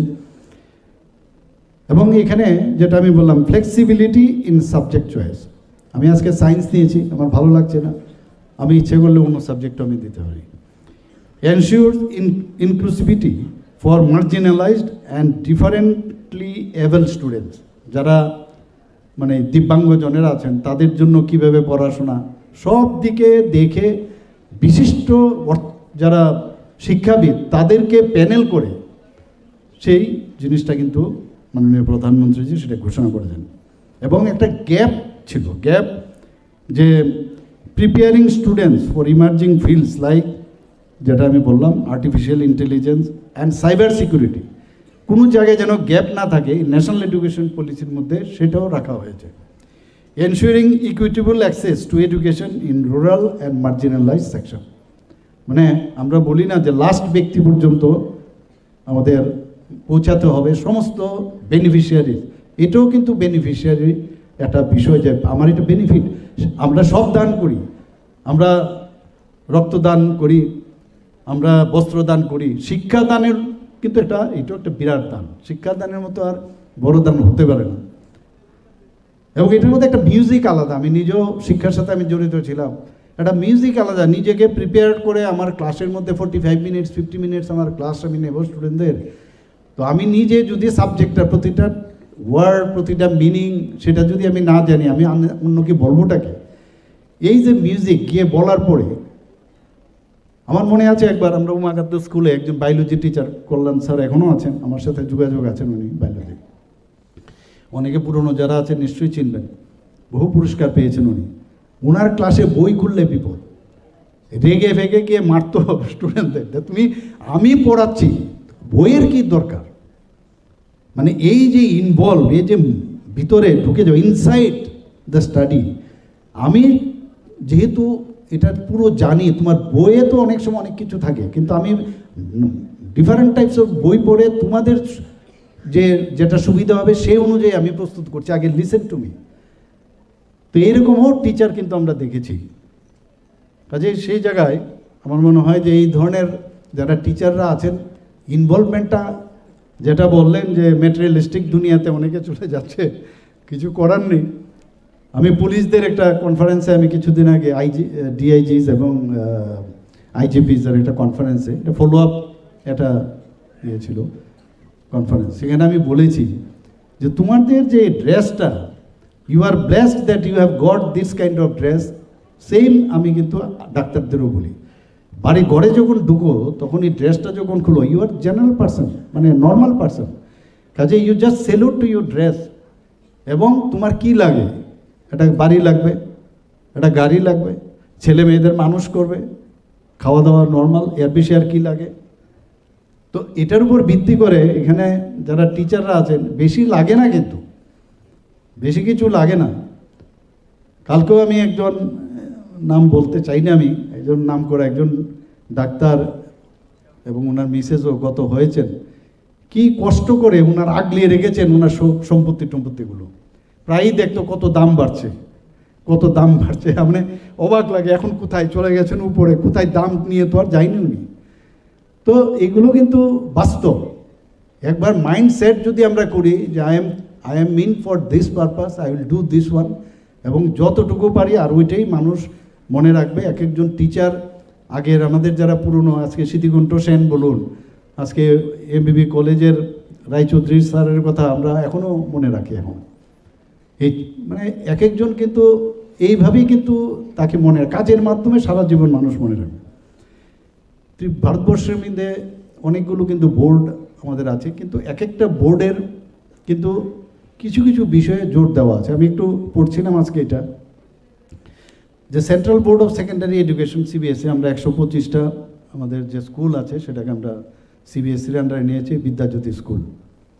সেখানে ওদের যে স্টাইল সেটা হচ্ছে ইউনিফর্ম কারিকুলাম, এটা আছে ইউনিফর্ম কারিকুলাম আছে, কিন্তু বাট এমফেসিস অন স্টেম মানে science, technology, engineering and mathematics. এবং এই যে পড়ায় তাতে করে জি এবং নিট পরীক্ষাতে যাতে ওরা স্বাবলম্বী হয়, এই হচ্ছে এদের টার্গেট। ওকে, এখানে আরেক যে আইসিএসসি, সেখানে Indian certificate of secondary education, তাদের টার্গেট কি? ওনাদেরও কিন্তু কম্প্রিহেনসিভ সিলেবাস আছে, বাট তারা কি করে অ্যানালাইটিক স্কিলের উপর জোর দিয়েছে এবং স্ট্রং অন ল্যাঙ্গুয়েজ এবং আর্টস অ্যান্ড সায়েন্স। ল্যাঙ্গুয়েজের উপর খুব জোর দেয়, আমরা কিন্তু দেখি যে খুব সাংঘাতিক ভালোভাবে বলে। এবং আমাদের যে স্টেট বোর্ডগুলো আছে, আমরা এখানে কিন্তু ডিফারেন্ট স্টেটে ডিফারেন্ট, যেমন আমাদের টিবিএসসি আছে, অনেক জায়গায় যার যার স্টেট অনুযায়ী নাম আছে, তাদের কিন্তু আলাদা। কারণ এখানকার যে কৃষ্টি সংস্কৃতি, এখানকার যে পরিবেশ, তার সাথে খাপ খাইয়ে যে রিজিওনাল ল্যাঙ্গুয়েজ, তার যে কালচারাল আসপেক্ট এবং স্টেটের যে স্পেসিফিক নিডস, তার উপর ভিত্তি করে কিন্তু সিলেবাসটা করতে হয়। এটা কিন্তু মানে ইন জেনারেল ন্যাশনাল লেভেলে করা যায় না। কিন্তু এতে কিন্তু একটা প্রবলেমও হয়। প্রবলেমটা কীরকম? যেমন আগে West Bengal board of secondary education আমরা দেখেছি, এবং সেটাকেই একদম ডিট্টো, প্রথম যখন শুরু হয়েছিল ডিট্টো কার্বন কপি পেস্ট করে দিয়েছিল টিবিএসসিতে। এখান থেকে পড়ে যাওয়ার পর আমরা কোনো অবস্থায় বাইরে যখন পড়তে গেছি খুব অসুবিধা হতো, আমরা মানে ওদের সাথে কম্পিটই করতে পারতাম না। এই যে মাননীয় প্রধানমন্ত্রী যে বারবার বলছেন যে আমরা সব এমনভাবে পড়াশোনাটা করতে হবে যে যেটা একটা মাপদণ্ড সিবিএসসির স্টাইলে যদি আমরা পড়াশোনা করি, যে কোনো জায়গায় সেখানে গিয়ে কিন্তু আমরা খাপ খাইতে পারি। মানে পুরো অ্যাজ এ হোল যে পড়াশোনাটা যেন অন্তপক্ষে মেইন যে বিষয়গুলো আছে এক ধাপে হয়, সেটা এখন আস্তে আস্তে করে অনেকটা ত্রিপুরা বোর্ডও এখন অ্যাডপ্ট করেছে, যে কারণে আমাদের ছেলে মেয়েদের কিন্তু খুব অসুবিধা হতো ওখানে। সে একবার দেখা গেল, আমি আপনাকে বলি, আমারই একজন, আমি যখন লখনৌতে পোস্ট গ্রাজুয়েশন করতে গেলাম, সেখানে আমার এই ধরুন আমি নামই বললাম না, এখান থেকে শিশু বিহারে পড়তো, এখানে শি স্টুড ফার্স্ট ক্লাস 1-এ। এবং লখনৌতে আমি গিয়ে একটা 2-3টা স্কুলে আমি চেষ্টা করলাম ওকে পড়ানো, ভর্তি পরীক্ষা দিতে হবে, একটা স্কুলেও টেকে না। তো আমি বোঝানোর চেষ্টা করলাম, আরে মানে this school is suppose two B the best school so far English medium is concern in Tripura.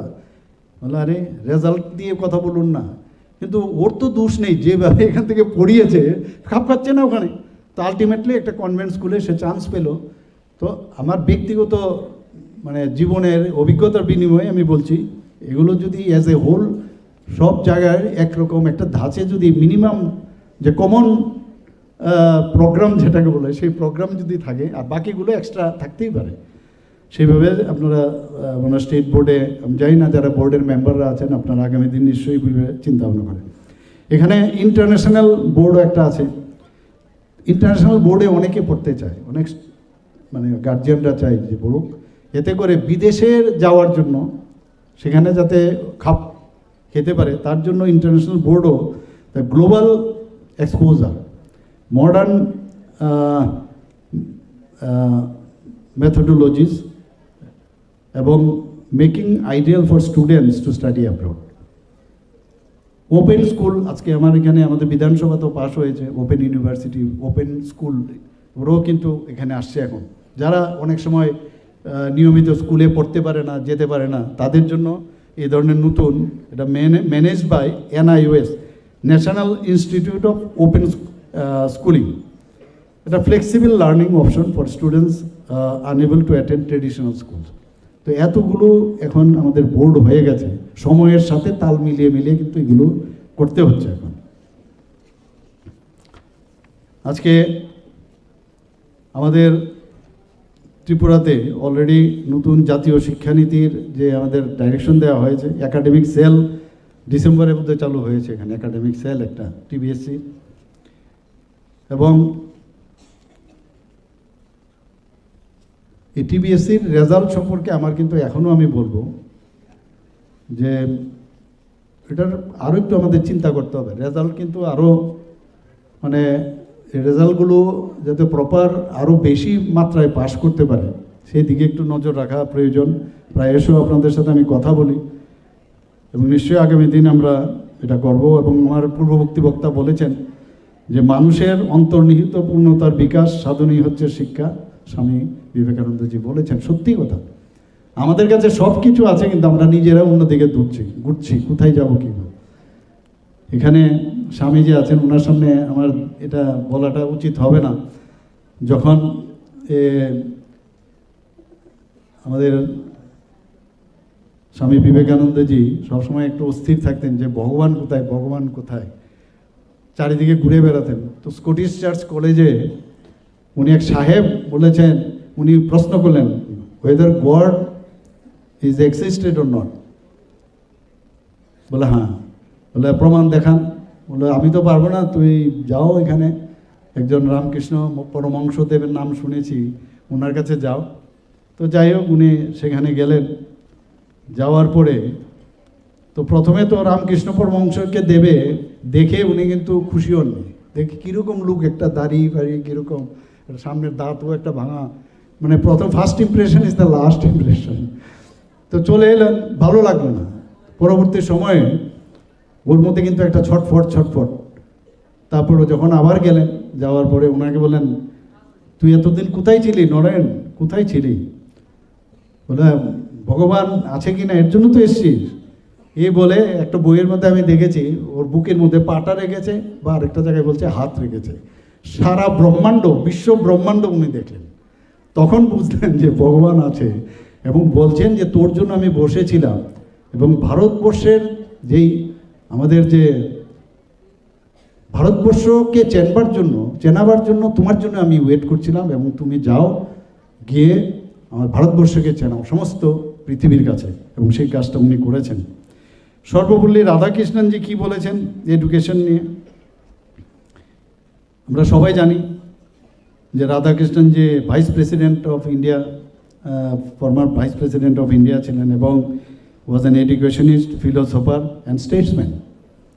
উনি কি বলেছেন, education to be complete must be humane. It must include not only training of intellectual but significant refinement of heart and discipline of the spirit. Emotional থাকতে হবে। Emotion, অনেকে বলে যে আরে রাজনীতির মধ্যে নাকি ব্রেনে হৃদয় দিয়ে কাজ করার দরকার নেই, ব্রেন দিয়ে কাজ করো। আর দুটো একসাথে না মিলালে কোনোদিনই কাজ হবে না।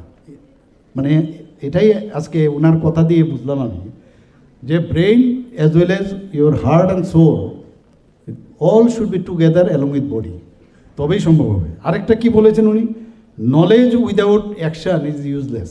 আমি একটা কাজ করলাম, আমার নলেজই নেই, তাহলে এটা ইউজলেস। আবার উল্টোভাবে কি বলছেন, an action without knowledge is foolishness. কি সুন্দর কথা, কি বলছেন, knowledge without action is useless and action without knowledge is foolishness. আমরা কিন্তু অনেক সময় উপর কিন্তু মনে করি আমি সব জানতা। আর নলেজ খালি বইপত্রেও হয় না, যে কোনো বিষয়ে যে এক্সপার্ট স্কিল ডেভেলপমেন্টে এমনভাবে তার মানে স্কিলটা তো ডেভেলপ করলো, পড়াশোনার মাধ্যমে হয়েছে, তাকে ট্রেনিং দেওয়া হয়েছে, যে যে জায়গার মধ্যে, তার থেকে শিক্ষার কোনো এমন না যে তার কাছে ডিগ্রি থাকতে হবে। শিক্ষার শেষ নেই, অনন্ত, এবং স্কাই ইজ দ্য লিমিট। আমরা আজকের এখানে যারা স্টুডেন্টরা আছেন, আমি বলবো যে এই বিষয়গুলো এখানে যা আলোচনা হয়েছে, আমরা সবাই মিলে আমরা যদি এগুলো নিয়ে চিন্তা করি, অন্ধকার থেকে আলোর দিকে যাওয়াই শিক্ষা, ঠিক না? অজ্ঞানতার থেকে জ্ঞানের দিকে যাওয়াটাই কিন্তু শিক্ষা। যে জিনিস আমি জানি না সেটাকে জানা। এবং আমি একটা জায়গায় সোশ্যাল মিডিয়াতে আমি দেখছিলাম, যারা অনৈতিকতার বিশ্বাস করে তারা কিন্তু নৈতিকতায় আসতেই চায় না। আবার উল্টোভাবে যারা নৈতিকতায় চলতে চায় তারা অনৈতিকতাকে কোনোদিনই বিশ্বাস করে না।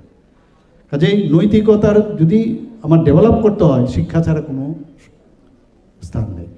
যত বেশি মানুষ পড়বে তত বেশি জানবে, তাহলে কি একটা পূর্ণাঙ্গ ব্যক্তি হিসাবে, যেটা স্বামীজি বলছেন, নিজেকে নিজের ভিতর থেকে সেটা যতক্ষণ ধরে তুমি না বের করবে, যে ততক্ষণ ধরে তার যে পরিপূর্ণতা, যে ফুল ফ্লেজেড একটা মানুষ হিসাবে নিজেকে কিন্তু তুমি প্রতিষ্ঠিত করতে পারবে না। এবং দিস ইজ ব্রিজ, অ্যাকচুয়ালি একটা ব্রিজ। একটা কি ব্রিজ? একটা জায়গা থেকে আরেকটা জায়গায় যদি আমাদের নদী থাকে, সেখানে একটা ব্রিজ যেমন থাকে এক পার থেকে আরেক পার, অর্থাৎ আমি অজ্ঞতা, অন্ধকার, সেখান থেকে শিক্ষা যদি থাকে, সেই আলোর দিকে যাব এবং আমি জ্ঞানের সাথে আমি যুক্ত হব। এবং আমরা দেখেছি এতে করে যদি শিক্ষা প্রপার আমরা যদি নেই, আমাদের যে থট প্রসেস, আমাদের মনকে আমরা কিন্তু আরও বেশি উর্বর আমরা করতে পারি। আমাদের এই যে বয়সে যে ছেলে মেয়েরা আছেন, মাননীয় প্রধানমন্ত্রী যে বারবার ওনার মধ্যে কিন্তু একটা সাংঘাতিক আমি জিনিস দেখলাম, উনি এই যে 65% আমাদের হিউম্যান রিসোর্স, আচ্ছা সারা পৃথিবীর মধ্যে সবচেয়ে বেশি হিউম্যান রিসোর্স হচ্ছে 35 ইয়ার্স বয়স যারা আছে, 18 থেকে 35 এই ভারতবর্ষে। উনি এর জন্য কনফিডেন্স অনেক বেশি, বহু জায়গায় বলেন যে আমাদের কাছে এই হিউম্যান রিসোর্সে যে অন্য কোথাও নেই এটা। এবং একটা জায়গায় আমি পড়ছিলাম যে আস্তে আস্তে করে হিউম্যান রিসোর্স কিন্তু অনেক জায়গায় খুব কম হয়ে যাবে, এবং ভারতবর্ষেই এই হিউম্যান রিসোর্স থাকবে। যে কারণে পরীক্ষা পে চর্চা, নিশ্চয়ই ওরা দেখেছে কিভাবে পরীক্ষার আগে স্ট্রেসলেস, কিভাবে স্ট্রেস মুক্ত করা যায়, কথা বলেন না, ভার্চুয়ালি উনি কথা বলেন, এবং স্ট্রেস মুক্ত কীভাবে করা যায়। আমি তো আবার নতুনভাবে ওনার থেকে শিখে আমি বললাম, স্ট্রেস থেকে মুক্ত হতে গেলে সবচেয়ে ভালো খালি পয়সা লাগে না, খালি হাসো। যত হাসতে পারো তত বেশি স্ট্রেস মুক্ত হবে। ওই যে হকিন্স যে আছে না, ওই যে প্রেশার কুকার, বেশি প্রেশার হয়ে গেলে ফুস করে একটা বাল্ব যে ছুটলো, হাওয়াটা বেরিয়ে যায়। তো যত বেশি হাসবে বিনা পয়সাও লাগে না, তত বেশি স্ট্রেস মুক্ত হবে। তো এটা আমরা শিখেছি মাননীয় প্রধানমন্ত্রীজির কাছ থেকে। পরীক্ষা পে চর্চা, বিভিন্ন সময়ে উনি আমাদের ছোট ছোট ছেলে মেয়েদের সাথে কথা বলেন। মন কি বাত অনুষ্ঠানে ওনাদের থেকে পরামর্শ নেন যে ये कैसे हुआ, कैसे खेल में तुम इतना अच्छा किए हो, कैसे तुम पढ़ाई में इतना अच्छा किए हो, कैसे ये इनोवेटिव आइडिया तुमने बनाया। তো এই যে বিষয়গুলো আমাদের, এগুলো কিন্তু শেখার বিষয়। আমরা ত্রিপুরাতে অনেক নতুন নতুন ইনোভেশন আমরা করেছি। আমরা এখানে নিপুণ ত্রিপুরা একটা প্রকল্প আমরা শুরু করেছি ত্রিপুরাতে। সেটা একটা আনন্দ পরিবেশের মধ্যে পড়াশোনা, সেটা নিপুণ ত্রিপুরা। আমার জানে এখানে এটা ফাউন্ডেশন লিটারেসি, নিউমেরিসি, প্রাথমিক সাক্ষরতা এবং গাণিতিক দক্ষতার উপরে। আরেকটা 9 সপ্তাহব্যাপী, প্রথমেই যখন কেউ স্কুলে যায়, বাচ্চাদের নিজেদেরও আমরা যদি চিন্তা করি যে স্কুলে গেলাম একটা ভয় ভীতি, তার থেকে মুক্ত হওয়ার জন্য বিদ্যা সেতু মডিউল 9 সপ্তাহের আমরা একটা এই প্রথম শ্রেণীতে আমরা সেটা মডিউল করেছি। এতে করে যারা কেন্দ্রীয় শিক্ষা মন্ত্রক কিন্তু এখানে এসেছিলেন, আমাদের এই মডিউল দেখে খুব প্রশংসাও করে গেছেন। এখানে আমরা মিশন মুকুল এটা শুরু করেছি, এবং এই মিশন মুকুল যেটা করেছি সেটা এটাও কিন্তু প্রশংসিত হয়েছে বিভিন্ন জায়গায়। ক্লাস 1 থেকে 8 যারা ছাত্রছাত্রীরা আছেন, সহজ কার্যক্রম একটা আমরা শুরু করেছি। সহজ কার্যক্রমটা কি? অনেক ছোট ছোট ছেলে মেয়েদের আছে, সব কিন্তু একরকম না। এই পৃথিবীতে এক একজনকে ইউনিক হিসাবে কিন্তু ভগবান পাঠিয়েছেন। আমরা সবাইকে একরকম করে নিতে চাই, তো তাদের ভিতরে কার ভিতর কি কি পটেনশিয়াল আছে এবং তার সেটাকে প্রকাশ করার জন্য একটা আনন্দদায়কের একটা পরিবেশ করে এই সহজ কার্যক্রম আমরা কিন্তু শুরু করেছি। তাকে বলার, সাহায্য করা, এর মধ্যে তার কনফিডেন্স, কোনো একটা বিষয়ে সাডেনলি একটা কোশ্চেন জিজ্ঞেস করা হলো, সেটা প্রপারলি উত্তর দিতে পারছে কিনা, রিসাইটেশনে ওকে যুক্ত করা, তো এইগুলো আমরা সহজ কার্যক্রম আমরা শুরু করেছি। বিদ্যাজ্যোতি স্কুল নিয়ে অনেক হইচই হয়েছে, রেজাল্ট ভালো না প্রথমে, কিন্তু গত বছর আপনারা দেখেছেন 10th এবং 12th ক্লাসে খুব ভালো রেজাল্ট হয়েছে। আমরা সুপার 30 প্রকল্প একটা শুরু করেছি। আমরা জানি যে বহু ছেলেমেয়েরা যারা উচ্চশিক্ষায় পড়তে চায় তার জন্য আমরা সুপার 30 প্রকল্প আমরা শুরু করেছি। এতে করে যেমন এখানে 2 জন করে আজকে প্রাইজ দেওয়া হচ্ছে, ঠিক আছে, সুপার 30 জন যারা পরীক্ষার মাধ্যমে বেস্ট হবে তাদেরকে আমরা আর্থিকভাবে এবং ট্রেনিং দেওয়ার ব্যাপারে তাদেরকে আমরা সাহায্য করাতে এখন পর্যন্ত আইআইটিতে 8 জন চান্স পেয়েছে, 12 জন এমবিবিএসে পেয়েছে, 13 জন এনআইটিতে চান্স পেয়েছে।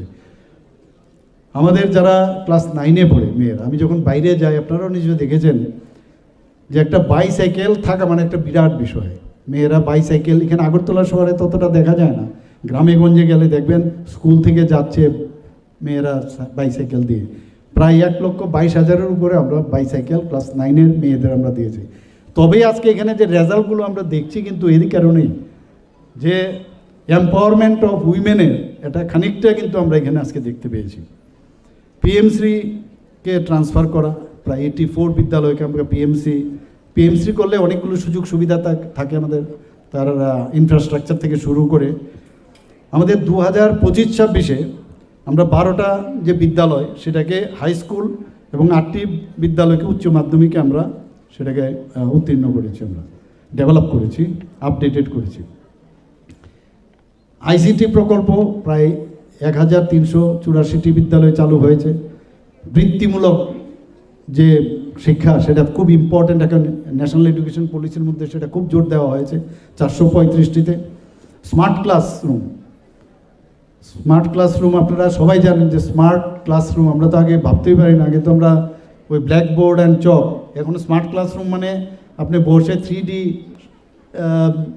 3 ডাইমেনশনালে আপনি সব দেখতে পারবেন, দুনিয়ার সব কিছু। তো এটা প্রায় 1210টি স্কুলে স্টার্ট করা হয়েছে। 366টি টিঙ্কারিং ল্যাব, যে ছেলে মেয়েরা যাতে ইনোভেটিভ কিছু ড্রোনই হোক বা আদার্স যেসব তারা করতে পারে সেই টিঙ্কারিং ল্যাব আমরা শুরু করেছি। পার্সোনাল আপডেটিং লার্নিং ল্যাব 180টিতে। বন্দে ত্রিপুরা চ্যানেল, আমি জানি না সবাই দেখে কিনা, আমি নিজেও একদিন গিয়েছিলাম সেখানে দেখবার জন্য আসলে স্টুডিওটা কীরকম সেখানে। তো এখানে প্রায় 5টা পিএমই বিদ্যা ডিটিএস চ্যানেলও চালু করা হয়েছে। আমি ওনাদেরকে বলেছি আরও বেটার ওয়েতে, যাতে অনেকে আছে ঘর থেকেও কিন্তু এগুলো যদি দেখে তাহলে অনেকটা শিক্ষা ওনারা অর্জন করতে পারেন। ক্লাস 9 যারা আছে, 9তে যারা পড়ে তাদেরকে অনেকে আছে যে বিজ্ঞানের দিকে যত বেশি তাদেরকে অ্যাট্রাক্ট করানো যাবে আমাদের ফিউচার কিন্তু তত ব্রাইট হবে। তো এর জন্য আমরা 2022 থেকে Tripura science talent search examination, math talent search examination আমরা চালু করেছি। এখানে যারা জনজাতিরা আছেন তাদের জন্য পিএম জনমনে প্রকল্পে 15টি হোস্টেল এবং ধরতি আবা জনজাতি গ্রাম উৎকর্ষ অভিযান প্রকল্পে আমরা 15টি হোস্টেল এবং পিএম জনমনে 32টি হোস্টেল আমরা সেখানে অলরেডি ফাইন্যান্স থেকে আমরা ক্লিয়ারেন্স দিয়ে দিয়েছি। ট্রেসপের মাধ্যমে যেটা আমরা ওয়ার্ল্ড ব্যাংক থেকে আমরা পেয়েছি প্রায় 1400 কোটি টাকা, সেখানে এর একটা পার্ট আর কি, সেই পার্টের মাধ্যমে 7,800 যারা শিক্ষক শিক্ষিকারা বিষয়ভিত্তিক তাদেরকে ট্রেনিং দেওয়া হয়েছে। ককবরক, চাকমা এবং মিজো, সেই তাদের এই ভাষার উপর আমরা কিন্তু বইও তৈরি করা হয়েছে, বই প্রকাশিত হয়েছে। আপনারা শুনে নিশ্চয়ই খুশি হবেন, এটা বলতেই হবে বারবার না বললে অনেক সময় মনেও রাখতে পারে না, ভুলবার একটা প্রবণতা আমাদের থাকে। যে সবচেয়ে বড় গৌরবের বিষয়, ত্রিপুরা আজ দেশের 3য় পূর্ণ স্বাক্ষর রাজ্য। কাজে এটা একটা আমাদের জন্য বিরাট বিষয়। 23শে জুন 2025-এ সেটা আমি নিজেও সেখানে ছিলাম, সেন্ট্রাল থেকেও আধিকারিক এসেছিলেন। 95.6% ইউনেস্কোর যে গাইডলাইন সেই অনুযায়ী এখানে কিন্তু পূর্ণ সাক্ষরতা ওই যে খালি সাইন করলেই হবে না, অনেকগুলো ক্রাইটেরিয়া থাকলে তবেই গিয়ে পূর্ণ সাক্ষরতা দেবে। আমি তো আরও বেশি করে বলি যে মিজোরাম এবং গোয়াকে দেওয়া হয়েছিল এর আগে, এবং তৃতীয় আমরা, আমাদের লোক সংখ্যা কিন্তু এই দুটো রাজ্যের থেকে অনেক বেশি, অর্থাৎ যে ক্রাইটেরিয়া দেওয়া হয়েছে সেই ক্রাইটেরিয়া অনুসারে এতগুলো লোককে কাভারেজ দেওয়া মানে 95% হলেই কিন্তু পূর্ণ সাক্ষরতা। বাকি অনেকে ডিসেবল থাকে, অনেকে আসতে পারে না, এই কারণে ইউনেস্কো এটাকে বলে 100%। এটা আমাদের জন্য অত্যন্ত আনন্দের বিষয়। মুখ্যমন্ত্রী কন্যা আত্মনির্ভর যোজনায় এর মধ্যে আপনারা শুনেছেন যে সিবিএসই এবং টিবিএসসি আমরা 140 জন যারা মেধাবী ছাত্রীরা আছেন তাদেরকে বিনামূল্যে আমরা স্কুটি কিন্তু আমরা প্রদান করেছি। এখানে জনজাতি না বললে নাই হয়, জনজাতি এলাকায় যারা হোস্টেলের আবাসিকরা আছেন, আমাদের মেইন যে ফোকাস এখানে স্বামীজি আছেন, আমি খুব সেদিন আপনাদের প্রোগ্রামে আমি গিয়েছিলাম, ওখানে দেখেছি ওনারা কিন্তু যে ভর্তির বিষয়ে ওনারা কিন্তু যে আমাদের যে রিজার্ভেশন পলিসি ওনারা মেনটেন করেন, অর্থাৎ 31% এসটি এবং 17% এসসি এবং ওবিসি তো নেই, আর 2% 5% ওবিসি মানে ওই জেনারেলের মধ্যেই ঢুকিয়ে দিয়েছেন ওটা, তো বাকি জেনারেল এবং মানে 5% দেওয়া হয়েছে অন্যান্য সব। তো আমি বললাম মেইন যে এটা শুরু হয়েছিল যারা জনজাতি যারা আছেন তাদের উন্নতির প্রপার যে পড়াশোনা তার জন্য এটা করা হয়েছিল। তো আমি ওনাকে জিজ্ঞেস করেছিলাম যে মহারাজ যিনি ছিলেন স্টেজে, যে এত সুন্দরভাবে আপনারা করছেন, এবং এই মহারাজ না আরেকজন মহারাজ এসেছিলেন ইয়ে থেকে বেলুর মঠ থেকে, ওনাকে একদিন আমার সাথে দেখা করতে এসেছিলেন, ওনাকে বললাম যে এত বছর ধরে জনজাতিরা বা অন্যান্য শ্রেণীর যারা আপনাদের এখানে এত যে বিবেকানন্দজি রামকৃষ্ণজি ওনাদের আদর্শে আদর্শিত হয়ে ওরা বেরোচ্ছে, কিন্তু ওনাদের কিন্তু খুঁজে পাই না আমি। তো এত বছর ধরে সমাজে তো খুঁজে পাই না, তাহলে আমাদের তো এখানে গ্যাপ হয়। ওরা যদি থাকতো তাহলে মানে আমাদের পক্ষে সুবিধা হতো অনেক কাজ করাতে। উনি কিছুক্ষণ খানিকটা চুপ করে রইলেন। উনি কি বললেন? বললেন ওনারা আসেন খালি এখানে কেরিয়ার বানানোর জন্য। তো দেখুন শিক্ষা পেল অথচ সমাজের জন্য যে তার কর্তব্য সেটা কিন্তু সে সম্পাদন করলো না। কত বছর ধরে চলছে এটা? কত বছর হলো? 35 বছর। আপনার ভাবুন 35 বছরে কতগুলো লোক বেরিয়েছে। আমরা যদি এই লোকগুলোকে আমরা পেতাম আমাদের তো অনেকটা কাজ কমে যেত। আমরা যে সমাজে যাই, যে সমাজ পরিবর্তনের মাধ্যমে আমরা সরকারে থাকতে চাই বা সমাজ পরিবর্তনের মাধ্যমে আমরা সবার কাছে বাঁচতে চাই, এটা কিন্তু হচ্ছে না। এই লোকগুলো কোথায় গেল? বেশিরভাগ আমেরিকা, বেশিরভাগ চলে যাচ্ছে লন্ডনে, ব্রিটেনে, বহু জায়গায়, কানাডা। তাহলে শিক্ষা পাচ্ছে কিন্তু প্রকৃত শিক্ষা যে আমি আমার কি কাজ, আমি সমাজের জন্য আমি কি কাজটা করলাম, সেটা কিন্তু হচ্ছে না। আমার মনে হয় এই বিষয় নিয়ে আমাদের আরও বেশি করে এটা আলোচনা দরকার। আমরা জনজাতি হোস্টেলের যারা আবাসিক আছে 2018 সালে 55 রুপিস ছিল, সেটাকে আমরা বাড়িয়ে 80 রুপিস করেছি। যারা 6 থেকে 8 যারা ছাত্রছাত্রীরা আছেন জনজাতি তাদের প্রি মেট্রিক বৃত্তি বছরে আমরা 400 টাকা আগে দেওয়া হতো, সেটাকে 1000 টাকা আমরা করেছি। শুধু তাই নয়, বিনামূল্যে পাঠ্যপুস্তক, মেধা পুরস্কার এবং কোচিং দেওয়ার ব্যবস্থা আমরা করেছি। জনজাতি হোস্টেলগুলোতে আমরা স্মার্ট ক্লাসরুমও চালু করেছি। এখানে 3টি আশ্রম স্কুল আমবাসা, কাঞ্চনপুর এবং করবুকে, সেখানে আমাদের এই দপ্তর চালু করেছে। 29টি নতুন হোস্টেল নির্মিত হয়েছে এবং 44 আরও জনজাতি বিদ্যালয় নির্মিত হয়েছে। এত কাজ আমাদের বিভিন্ন দপ্তরে যখন আমি দেখি এতগুলো কাজ করি, এখানে প্রায়ই হয় বলছে হোস্টেলগুলোতে ওয়ার্ডেন নেই। আমাদের মাননীয় যে ট্রাইবাল ওয়েলফেয়ার মিনিস্টার উনি বলছিলেন, তখন আমি বললাম অনুমোদন আমি দিলাম আমাদের ক্যাবিনেট থেকে 170 জন হোস্টেল ওয়ার্ডেন যাতে সেখানে থাকে তার ব্যবস্থা আমরা করেছি। এখানে আরেকটা বিষয় মাননীয় প্রধানমন্ত্রীজির যেটা বলছিলেন বারবার, যে আমাদের প্রতিটা যে আমাদের ব্লক আছে, 58টা ব্লক আছে, 58টা ব্লকে আমাদের টার্গেট, সেই টার্গেটে এখানে একলব্য মডেল রেসিডেন্সিয়াল স্কুল আমরা করব। অলরেডি আগে আমাদের সরকার আসার আগে মাত্র 4টা এ ধরনের স্কুল ছিল। আমরা আসার পর 21টা, আরও টোটাল 21টা আমাদের অনুমোদন দিয়েছে। এর মধ্যে 12টা চালু হয়ে গেছে, আরও বাকি যেগুলো আছে 6টা চালু হবে 2026 মার্চের মধ্যে, এবং বাকি আরও 2টো যে সেটাও যত তাড়াতাড়ি সম্ভব হয়। এর কিছু ক্রাইটেরিয়াও আছে। সেই ক্রাইটেরিয়াটা কি? ধরুন ওই জায়গার মধ্যে যে পপুলেশনের 50% ট্রাইবেল থাকতে হবে, মিনিমাম 20,000 ট্রাইবেল থাকতে হবে। তো এই ক্রাইটেরিয়ার উপর ভিত্তি করে আমি দেখলাম আরও 15টা জায়গায় যদি একটু রিল্যাক্সেশন দেওয়া যায় তাহলে আরও যাতে 15টা, তার জন্য আমি এবার যখন দিল্লিতে গেলাম তারও আমি দাবি রেখে এসেছি। এবং আজকে আমরা কিন্তু আনসার্টেন না। আগে আমাদের সময় পড়াশোনার পর আমরা ভাবতাম কোথায় যাব, কোথায় গিয়ে কি করব, বুঝতে পারতাম না। তো সেই জায়গায় আজকে কিন্তু আমাদের এখানে এত সুযোগ সুবিধা চলে এসছে। এখানে সেন্ট্রাল ইউনিভার্সিটি আছে, স্টেট এমবিবিএ ইউনিভার্সিটি আছে, ন্যাশনাল ল ইউনিভার্সিটি আছে, ন্যাশনাল আমাদের সংস্কৃত ইউনিভার্সিটি আছে। আমাদের 6 থেকে 7টি নতুন নিউ ইউনিভার্সিটি এখানে অলরেডি স্টার্ট হয়ে গেছে। এখানে মেডিকেল সিট আগে 12টা থেকে 13টা আমাদের সময়ে মেডিকেল সিট ছিল, এখন 350, আরও 100টা সিট আগামী দিনে আসছে। ডেন্টালে একটা ডেন্টালের সিট ছিল, এখন 63 সিট হয়েছে। বিএসসি নার্সিংয়ের 50টা সিট হয়েছে। এএনএম জিএনএম এর প্রচুর ইনস্টিটিউশন হয়েছে, প্রাইভেট এবং government. Agriculture college, veterinary college, fishery college, আমাদের ন্যাশনাল এনআইটি আছে এখানে। আমাদের এখানে ফরেন্সিক যে ইউনিভার্সিটি সেখানেও আমাদের ত্রিপুরাতে প্রতিষ্ঠিত হয়েছে। ত্রিপুরা গভর্নমেন্ট টিআইটি আছে, ল কলেজ আছে, জেনারেল কলেজ প্রায় 28টির মতো হয়েছে।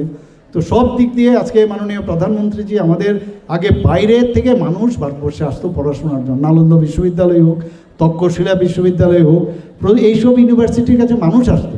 এখন সেগুলো মাননীয় প্রধানমন্ত্রীজি আবার নতুনভাবে সেগুলো পুনরুদ্ধার করছে এবং শ্রেষ্ঠত্বের যে এডুকেশনের যে হাব ভারতবর্ষকে আবার পুনরুদ্ধার করার উনি চেষ্টা করছেন। আপনারা দেখেছেন যে নালন্দাকে আবার নতুনভাবে উনি সেটাকে পুনরুদ্ধার করে ইনগুরেশনও করেছেন। যাই হোক, আমরা ত্রিপুরাও সেই দিশায় আমরা চলছি।